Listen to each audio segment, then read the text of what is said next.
and welcome to the latest episode of the Retail Exchange podcast. I'm Jason Bradbury. In this, the second of a two-part special exploring innovation in digital signage technology. I'm here at the amazing space that is Samsung KX in Coal Drops Yard, London, to talk to senior retail industry professionals who know a thing or two about what it takes to create a blueprint for digital signage success for anyone wanting to think big and do better.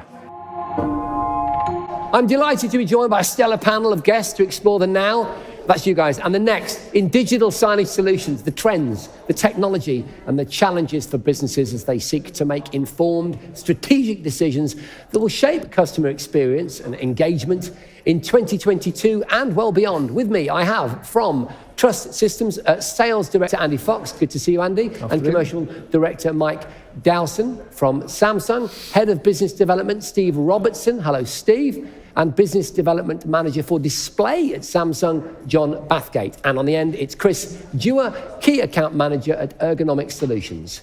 Gentlemen, welcome. Andy, look, there's no doubt that businesses need to change in line with evolving consumer habits. It's the landscape is changing beneath our feet, isn't it? How are changing consumer behaviours influencing particularly digital signage, your strategies as you roll out? Yeah, absolutely. You're absolutely right. The market is massively evolving. Customers and consumers are wanting to buy and engage with organisations in different ways. A digital channel and digital strategy really gives retailers, businesses an opportunity to engage how and in real time with customers in how they want to sort of buy, get informed, and in sort of engage with that brand. How do they want to buy? How are they changing? So I think we're clearly seeing a much more omni-sort of channel environment. We're seeing much more sort of digital buying behaviours, such as online, that e-commerce world coming into the more retail environment, and therefore being able to sort of move that digital experience into a store, into an ordering process. In a sort of brick environment, that is how the retailers have to embrace the digital strategy. What do you see as your kind of critical success factors? So I think when you are engaging in a digital strategy, the critical success factor is really sort of understanding what your objectives are. What do you want to achieve by engaging with your customers? What is the ROI you're looking for? Who are the stakeholders within your organisation that are going to want to influence and benefit from that digital media? Then you have to sort of consider the sort of environmental conditions, the infrastructure that you're putting that digital signage in, the location, where is it best to sort of engage and get the most value and return on that investment for your organisation. There's various factors, and we as an organisation, through our experience, we look to sort of help on that journey and help organisations to embrace and make the most of that digital strategy. So Mike, just for the sake of clarity, we talked briefly about what Trust Systems do in episode 1 of this podcast, but I want you just to sketch out for people listening and watching at home, exactly what it's all about.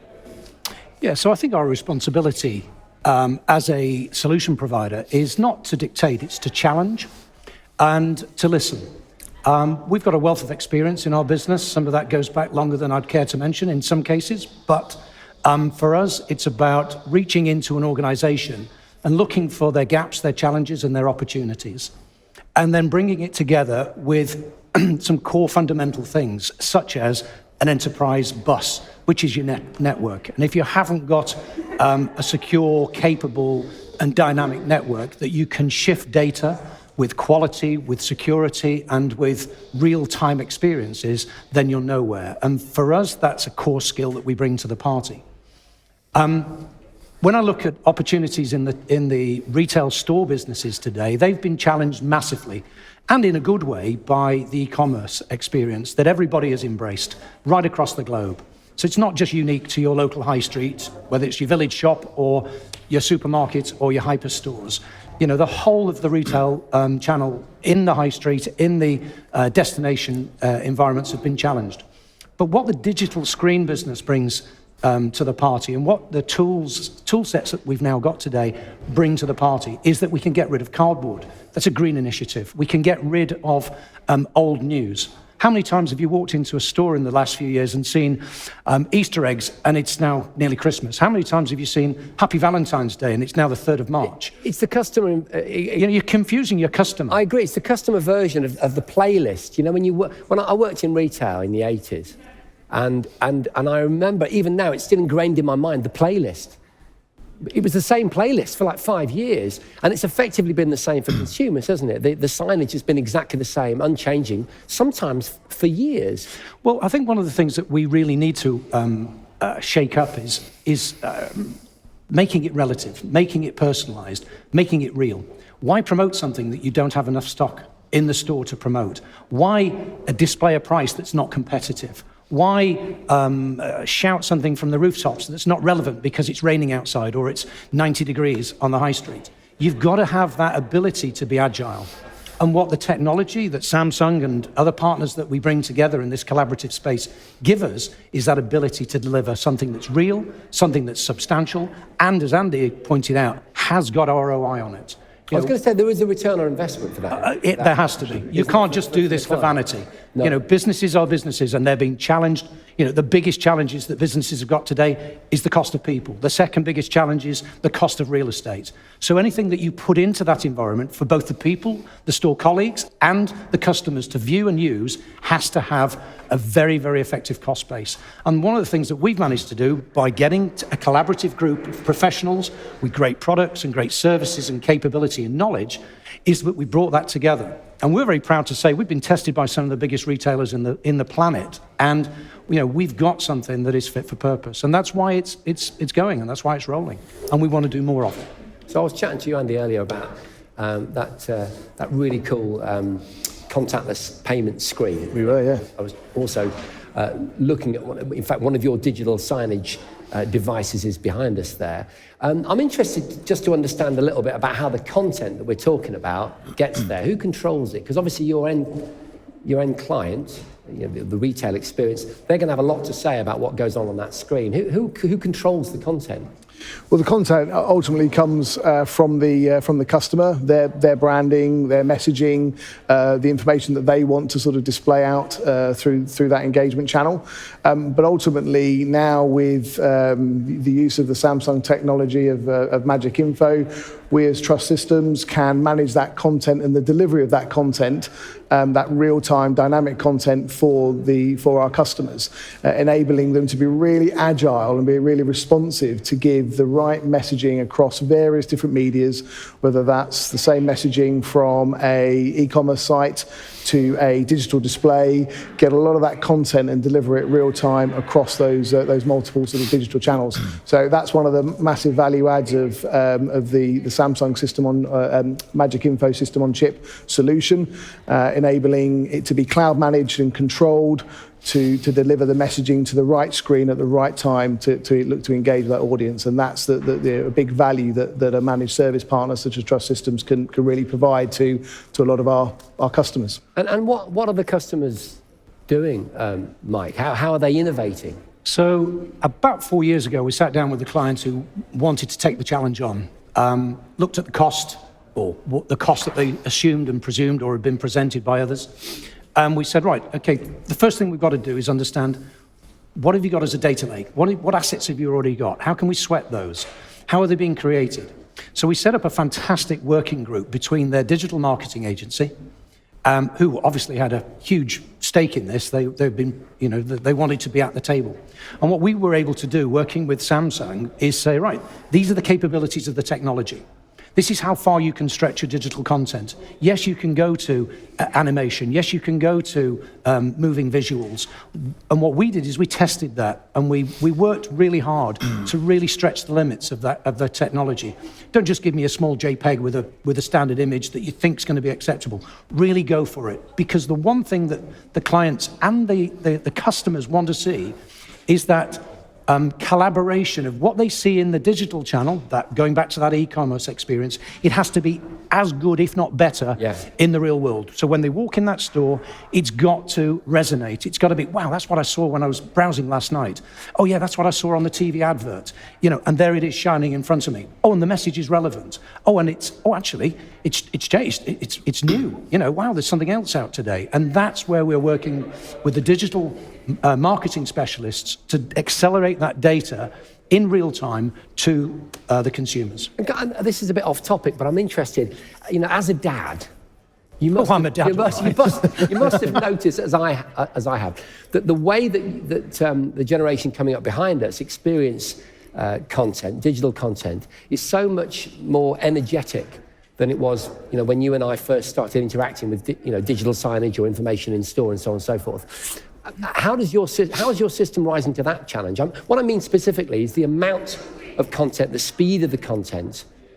Is this something that you I think have a strategy for? Yeah, yes, we do. And actually, we're having to shape and adapt because more is demanding. It's really interesting. It's a bit like a fantastic beer. If you give it to one person, it gets consumed slowly and they're thinking about it. And then they tell somebody else. And the next minute, somebody drinks that twice as quick. And then your production line's got to get better. Right. And then they want it slightly colder. And somebody else wants it with a tweak and a change. We have a production line. And I talk about this digital triangle between client. I've got these products. I've got these activities. I've got these marketing initiatives. They're communicating back to their content creators. And then they're coming back to us as a collaboration group to deploy that for them. And what we're seeing is they trial it. So COVID was a fantastic test for the platform. I've got some Welsh-speaking stores. I've got to get some messages out because there's different rules going on in Wales to that we've got in the UK. So I can't have one message for the whole country. Within hours, we were displaying new content. Within hours, not next day, sometime at the weekend. And then what was happening is that marketing team and that communications team were going, hey, hang on, we're onto something here. And then, good and bad happens in the world. An unfortunate situation arises where, HRH, Prince Philip passed. Within a very short space of time, a short 10-minute memorial for one client was put together. And we was able to have that moment of reflection on his day of his funeral and pass out something that was heartfelt, planned, but relevant. It was relevant. It wasn't something that was, sort of thrown together and hope it happens. And that, I think, shows the agility of the platform. After 10 minutes, we were back to business as usual. And what they're now doing is they're driving more and more challenges to us. I'm seeing an increase, a steady increase, as they're and an accelerating the flexibility. They're going, hey, hang on, yes, we can do this. We're a sales business, we're a managed service company. Obviously, we pitch the benefits. That's what we're doing here today. But sometimes people can't quite realize what they mean because they've got to get their toe in the water. And we're not asking somebody to swim the lake. We're asking somebody to paddle and then take a bathe. And that acceleration of thirst and demand for stretching the digital abilities of the platform are coming thick and fast. And that's an exciting thing for you, though. Oh, it's fantastic because at the moment, everything we've built, because we've got that technology layer, the infrastructure, we're managing the network, we're managing the quads of data input. One of the really great things that Samsung has allowed us to do for all the clients that are interested is we got away with plastic and copper. So we don't cable plastic and copper back to a switch to move data around. We're using wireless networks. Now, system-on-chip technology is a lifeblood for innovation because all of a sudden, in a big deployment, you're taking hundreds and possibly millions of pounds out of a deployment. You're not filling up switch ports and putting demand on other enterprise environments. And that, for us, starts driving ROI, it starts driving quick time to market, it gets deployments done quicker and easier. So it just simplifies what digital technology should be all about, and that is getting something out there now. I love it. And this is data-driven, right? You're not just doing this blue sky thinking. You have hard data that drives the decisions you make. Absolutely, yeah. And the biggest challenge is we are working with partners, our customers, our retail clients, who are constantly challenged to drive cost down in the business. So we can't just come up with something that says, hey, look at this, it's fantastic, but it's a gazillion pounds, and they'll just empty their pockets. That's never going to happen. You've got to start driving a whole host of supply chain solutions. It's not just about the technology. During COVID, we are being hit constantly by, there's a silicon shortage. So how do we manage supply chain? How do we keep up with the demand and the thirst for digital? Ergonomic are taking forward prices on steel and glass to enable us to build bulletproof enclosures that are fit for purpose, for safe. Work even when a car comes through the front of the Absolutely. shop. Something I was introduced to. That's a real thing that happened, right? Well, I have to say we were talking more about children standing on benches and shaking them and possibly dropping them on them. Yeah. But cars entering the store at speed wasn't part of the sign-off process. The design brief. But there you go. Thankfully, we built them to such a high level that probably saved lives that day. And, if anybody wants to look out there on the social channels, you'll find it. That video is out there somewhere. Andy, what are the merits of content management? The management of content management, I'm going to extend that to the merits of cloud content management, I think is the really important piece, is about controlling that at a sort of central global level, with the ability then to deliver that content to the right screen at the right time. And not only just about delivering it, but it's about reporting on it. It's about reporting in terms of what's played, in terms of making sure that the content that you think you're delivering out there and your customers are engaging with is actually sort of being received. So giving retailers the ability to have different messaging managed and delivered to different screens, whether it's regional, as Mike was saying earlier about delivering content in a particular country or a particular region. Cloud managed content gives you that ability to sort of really be very targeted and very direct with the messaging to particular areas. It's about agility, isn't it? Absolutely. You can respond, not over time. You can respond, as you say, instantly to, say, weather. Or, I came through London yesterday, and there was a tube strike, and the result was huge.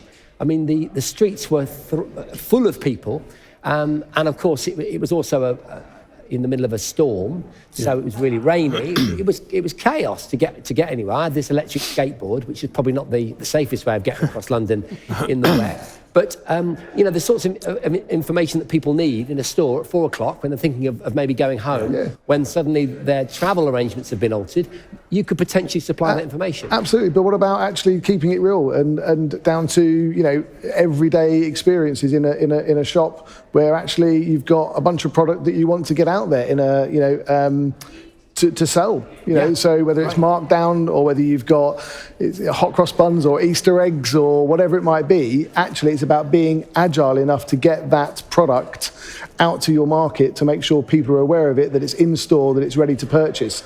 That ability to manage that content in a real-time, agile fashion will have a demonstrable effect and benefit for increasing customer experience, satisfaction, and actually basket spend. I love it. I'm fascinated. I could carry on talking about this, but I'm going to move on now. I want to welcome Steve and Jonathan, both from Samsung, into the fold. Good to see you. Good to see you again, Steve. So I guess the first question I'll put to you, Jonathan, if I may. Where do you start when it comes to finding the right partner? Okay, so that's a great question, because if you look at how Samsung does business, we actually deal indirectly, if you like, with our end users. Therefore, we rely very heavily on a fantastic ecosystem of partners, and those partners tend to have real specialization within, say, a retail or a supermarket environment, or maybe a hospitality or a transport environment. So when our relationship started, I think around about 2018, it wasn't so much let's look at prices and product, it was let's look at what is the value that we can take to market. So I'm a business development manager, so for me it's about getting to know the partner or the integrator and also educating them about our business. So rather than just products, we went into a whole stage of processes around welcoming the partner to our demo centre, meeting the end user in some early exploratory meetings to get a feel for their business. And this is way before we put pricing or products on the table. Also, other facilities that we sort of initiate are things like use of the demo centre that we have in the UK and Europe, and facilities like this, for example, and also products so that testing can begin. I think the most important feature around this partnership was around actually education around our Magic Info software, which was about, let's have a play with the software, let's see how it feels, how it works, how we can package it, and ultimately make a successful business out of this. Can I ask you about the Magic Info software? Yeah. Just sketch it out a little bit for our listeners, viewers, just to make it a little clearer. Yeah. Along with display products like Samsung products, we have our own system, which is the software content management system called Magic Info. That's our brand of software. So when we find an opportunity, we can either sell hardware, but hopefully hardware and software, because it's a much more solution spread opportunity. So Magic Info basically takes the information that Andy described earlier, which is the content that the customer creates through their creative agencies, and gives the system integrator or the partner the ability to schedule the information, put the information on screen at the time they want, advertise special promotional products at the price that they think will be successful, and also other important aspects like prove that they've played a certain number of times a day or month so that you can back it up to the business. And that's where the clever things comes in, the scheduling, the content. It's all about, our hardware effectively is the platform for that clever software and content to play. It's a match made in heaven, isn't it? Absolutely. We saw it as a game changer. Yeah. I mean, we really did. It really was a marriage made in heaven. Steve, what are the problems about integrating all of this technology? I guess the integration part, and there was another part, in fact, that all three of the chaps have just spoken to now. It's that upgrade path, isn't it? What does that upgrade path look like? What are they trying to achieve? Are they going from simply something like a paper or cardboard-based in-store experience to something that's digital, or are they trying to maintain some continuity between their web presence and their now in-store presence? That's a massive challenge, actually, and one we spoke about earlier. We did. We talked about it in the context of colour. Yeah. About how the corporate blue or green or whatever it is, in some print material, looks very, very different on a RGB screen, doesn't it? Yeah, quite right. And then so that's when the technology within the screen can help deliver that Pantone match or the RGBs as we spoke about. And then the integration really does come from the partnership piece that John's really referring to, which is where we need to partner with the likes of with Trust to deliver it. That brings the whole system and I guess the vision that the customer has to life as well, right? So we can then integrate the software, our technology, and also a lot of the analytics that Trust's system develops. What Samsung has always got right. I mean, I'm a fan of other brands. I just put that out there. Yeah. But I have to admit that I have several Samsung products, and I'm aware of your kind of design ethos. There's a real lifestyle feel to what you do. This KX space that we're in today is a really great example of that. I'm interested to know though about when you're putting digital signage into retail environments. You want it to serve an informative purpose, don't you? You want to get the message out there, but you also want it to be a bit artistic, a bit aspirational. Is that difficult? I think it's effectively part of the Samsung sort of family of products, if you like, in the way that we work. So, we represent one particular part of the Samsung family, which is display, but we have very close links with the mobile world, domestic appliances, mobile. You can see all that around here as well, all the individual facets. It's almost like it's full of art here, isn't it?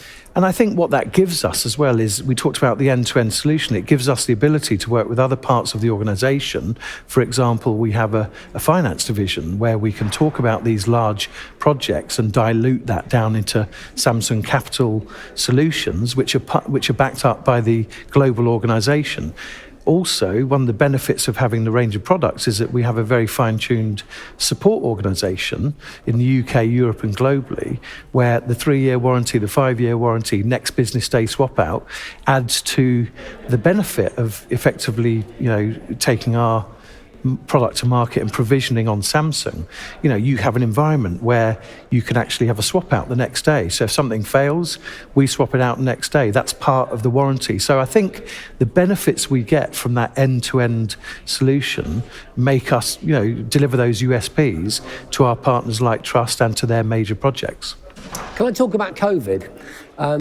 It was a game changer in so many respects, but particularly for what you're doing in terms of the messaging that was required almost overnight. What lessons do you draw from that? Yeah, well, I think actually that further enhances the need for, as John mentioned, Magic Info with content management system, being able to deliver that consistency of message. It's not just for staff, but also for customers wanting a safe and secure environment as well. So, again, Magic Info allows you to deliver that in a very timely and deliberate manner. I think Samsung, like many other consumer electronics companies out there, experienced the delays and shortages as well, but everyone's been able to pivot in some way, shape or form, isn't it? We spoke as well earlier about the emergence of those native players within the digital world that are now starting to make more of or want more of a footprint in the traditional bricks and mortar. So they can obviously see that opportunity. We've seen that massive surge in streaming. So the players such as Netflix and TikTok, how they will become more influential within the retail space as well. So yeah, to a certain extent, they're defining a new way, aren't they, of consuming information. I mean, sometimes my 14-year-old is in the same room as me, and I almost get a kind of shell shock based on the amount of completely different content that he's been through in the space of sort of 5 minutes. And it's clear that he gets meaning from that. He can understand that. As the director is smiling, he's clearly you've got a 14-year-old, haven't you? There is a very distinct cultural difference in terms of how they absorb information. That's what I was getting to actually with you, Mike. But I think you are uniquely positioned actually to make that change. No, it's fascinating stuff. Can I get some key insights, some tips, if you like, into the best ways of implementing digital signage in a way that ultimately is successful? Some tips from the top. Okay, so when you're looking at major rollouts, obviously it's a number of services, hardware, software, the testing, the support factors. One thing for me, though, that I've learned from dealing with several vertical markets really is to make sure that we absolutely understand the end user's business drivers. So, for example, we do dozens of pilots that effectively go nowhere because we don't tie up the pilot with the metrics that deliver success for that project. So very early on in some of our trust projects, we worked out that we would have to look at return on investment. We would have to work with the end user around how we're going to get kids looking down on their mobiles to look up at the displays and be influenced, and therefore to equal a transaction and a loyalty, if you like. But also we set out some very strict parameters around the pilots to make sure that we were measuring if a product is advertised in a promotion, how much revenue do we get from that timescale during the pilots? And that was very measured in trust with Aldi, for example, in that major project.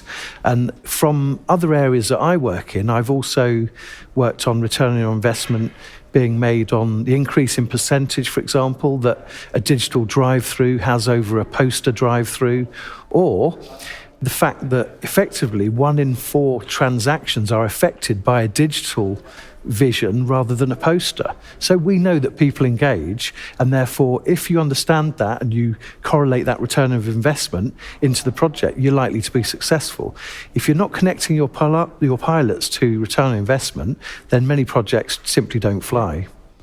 No, it's absolutely fascinating. I want to jump to my favourite topic now, and that's just a little bit of future gazing. I'll start with you, Steve. Could you just sketch out a little bit of a vision for what we can expect, where it's going? We talked briefly about it in part we one. did. Seeing as we're in a great example of the store of the future, where is the experiential retail thing going? Yeah, well, we spoke about things like the affordability of some of the technology now and where it's going, particularly the emergence of LED. We've obviously got this tremendous backdrop here, right? And we also spoke, that you said about technology being aspirational. that should be aspirational, but equally it should be attainable, shouldn't it? For if it's not the tier one and major brands, and then you have got some of these other pop-up stores that are starting to emerge. As I mentioned before, you've got those where they're native to the digital world and they're starting to proliferate now into to shopping centres in more of a pop-up variety, but they are now investing in bricks and mortar. How do they deliver something like this? And actually, you would think they're ideally positioned to make sure that their digital and in-store experience is really on point. We spoke about things like augmented reality and VR, and how that could potentially start to drip feed into the in-store experience. Buying habits as well, and what are the drivers for? You spoke about your son, right? And what motivates him and his buying journey compared to what the bulk of this panel's buying journey would look like, are going to be entirely different. So that goes back to what we're talking about, the relevance of content, isn't it? How do we trigger that buying behaviour? How do we provide a connected experience as well when they're inside? And I know Andrew mentioned about omni-channel. The technology that has been used, or the device or the platform, should not be a barrier to making that purchase, should it? Yeah, that's right. And also facilitate it. That experience, we shouldn't underestimate the importance of the experience, and if you don't get that right, the cost of that. At what cost? And we spoke about loyalty and all these good things. So whilst it doesn't give you that doesn't answer the question completely. It very much does. But it's more about where some of the ways in which I think companies could potentially pivot during, not just now, but as you're coming down the track. Yeah. Can I throw you an example? Yeah, please. One of the hardest hit businesses on the high street for a long time has been the travel companies, because everything's gone online. Absolutely. We can buy holidays while we're on the tube. Well, if you've got connectivity, of course. But could you imagine using this type of technology, but in a scaled version, where you could drop somebody onto a beach? Into the Caribbean. Into the Caribbean, and give them a sensual experience, whether that's with VR technology, but with screen technology like this today, you can get a feel for it. You could get a walk through your hotel. You could get a walk through the hotel room or the villa that you're thinking about staying in. Get a feel for the culture. A walk down the high street in Palenza or in Hawaii or something. You've got to get them into the store.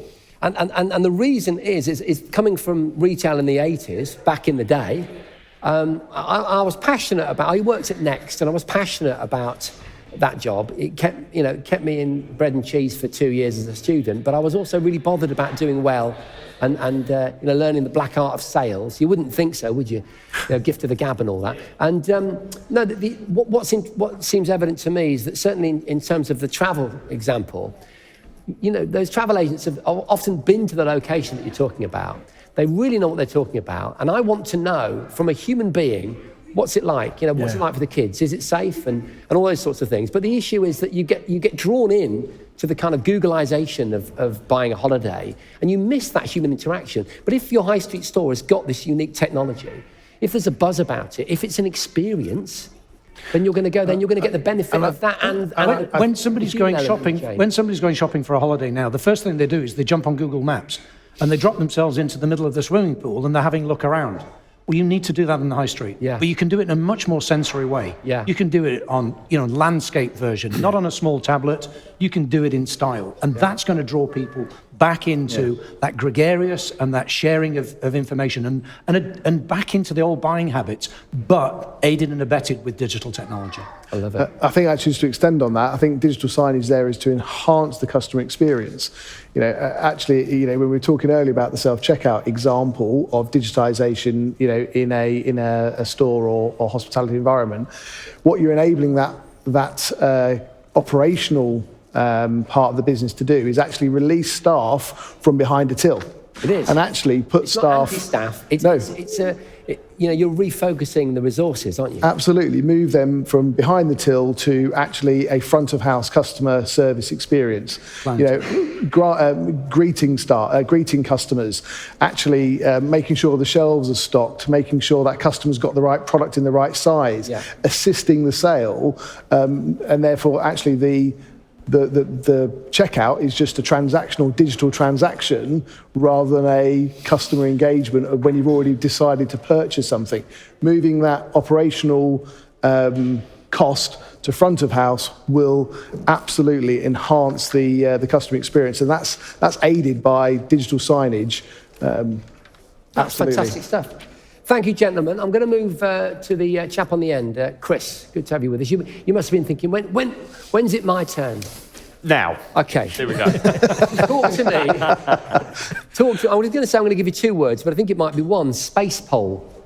It is one word. You're absolutely right. And it is one word. Explain. So the concept behind Space Pole is to take pieces of technology and modularize them to make them fit in different environments. So the concept could be taking a 55-inch screen, which could be deployed in an indoor, an outdoor environment, from a ceiling, from the floor, from the wall. It enables us through a series of modular-based systems to deploy the technology in different areas that will fit the different clients and customer base that we all work with. So from our perspective, that's how we add value in relation to the extra pieces of this. And I touched on before how effectively we're the final piece of the puzzle when it comes to the implementation, and how the whole concept of this being more than a screen, having the content management system, and then effectively the place within that location where it makes the most sense to deploy. So in terms of the location, to bring it down to earth, what about the health and safety concerns around deploying these relatively large, solid, strong objects? As you can imagine, retail can be a little bit of a jungle or a zoo, with kids running around, wanting to climb on the counters, climbing up hills. Sure. Our background as Ergonomic Solutions has always been to have retail-hardened solutions. So we very much look at these type of real-life concerns that our customers have and how we can best address them. It was touched upon earlier, one of our scanners like this, shop and go type of stores being converted into a drive-through, not by design. From our perspective... All right, the car coming through the window, yeah. From our perspective, this is absolutely a real-life problem. And what is in place to make sure that these customers are safe if this was to happen during the day? Having a whopper of a screen fall on you because it hasn't been deployed sensibly or properly is a danger to life. And a retailer might not even think about those considerations. Absolutely. You've got to kind of design ahead of that, haven't you? Absolutely. Jason, just very quickly, mentioned obviously about the drive-through. Same principle in relation to QSR space and digitalising these drive-throughs. How often do people drive into billboards in a drive-through? I imagine it's quite high. So having that retail-hardened ability or retail-hardened technology in your estate really does add the extra value and future-proof your solution. Okay, so retail-hardened, which is my new couplet, by the way. I'm going to try and use that in other areas of my life. Yeah.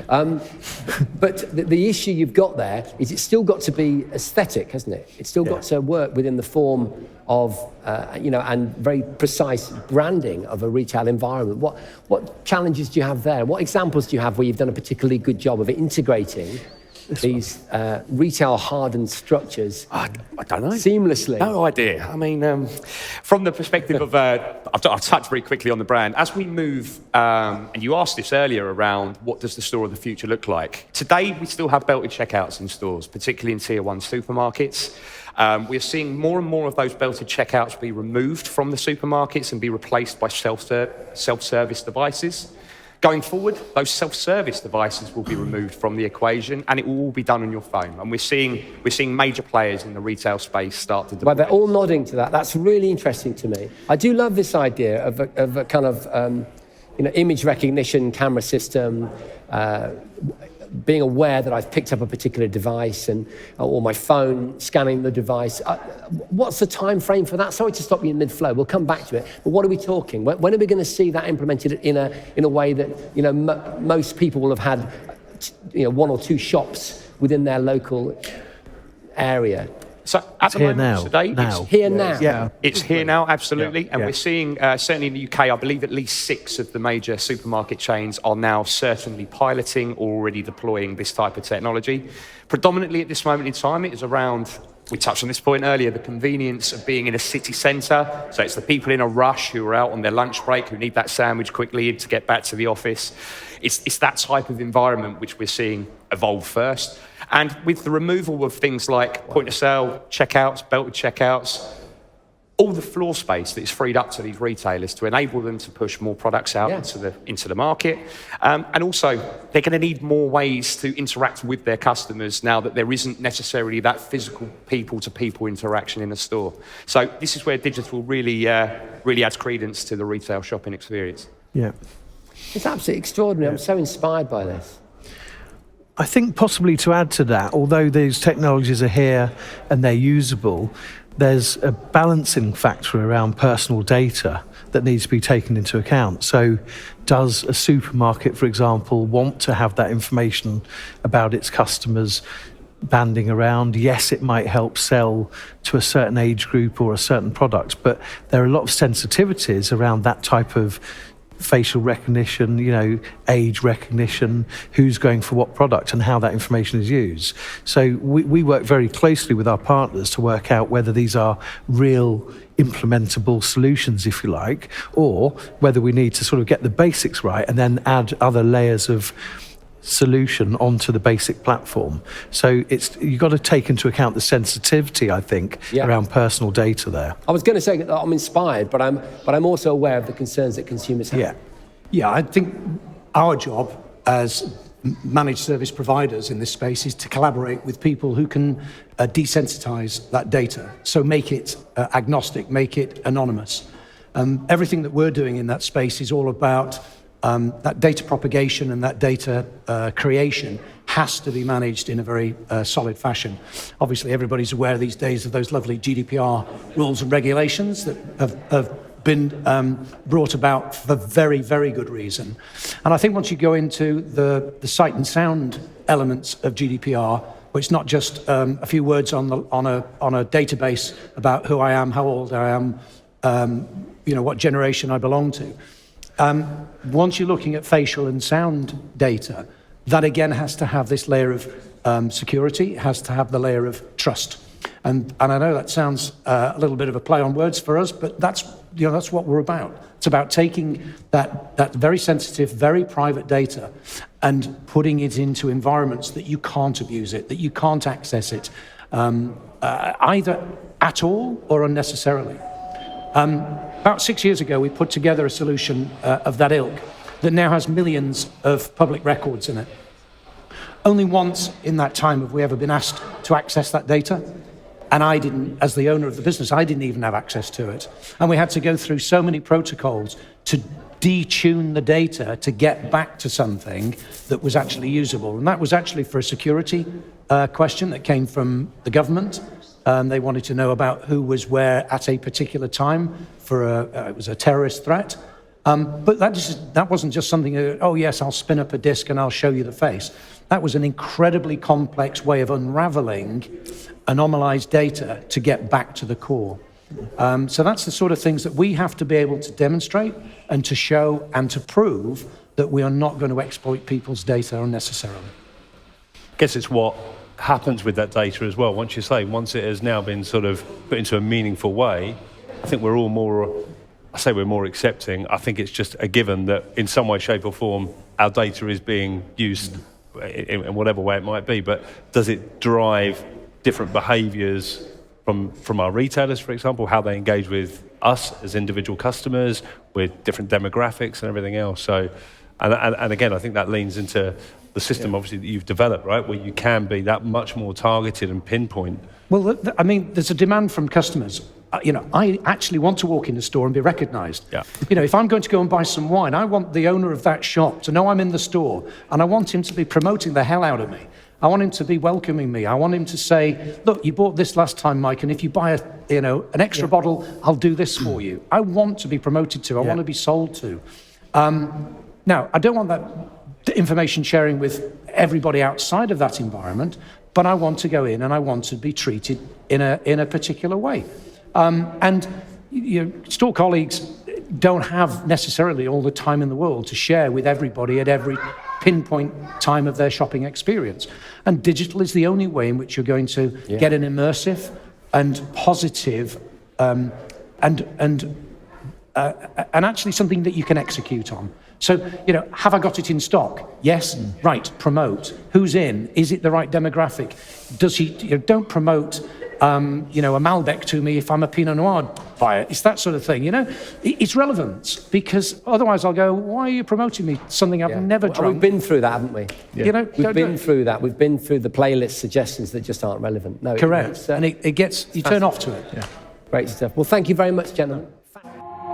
Be sure to tune in to part 1 of this 2-part special from the Retail Exchange podcast on the future of digital signage. And if you want to hear even more about Samsung KX, check out the interview series for my exclusive interview with Samsung KX Director of Showcase, Tanya Weller. You can find all of our podcast episodes at theretailexchange.co.uk or on your favourite podcast app. Until next time, I've been Jason Bradbury from Samsung KX here in London. Thanks for listening.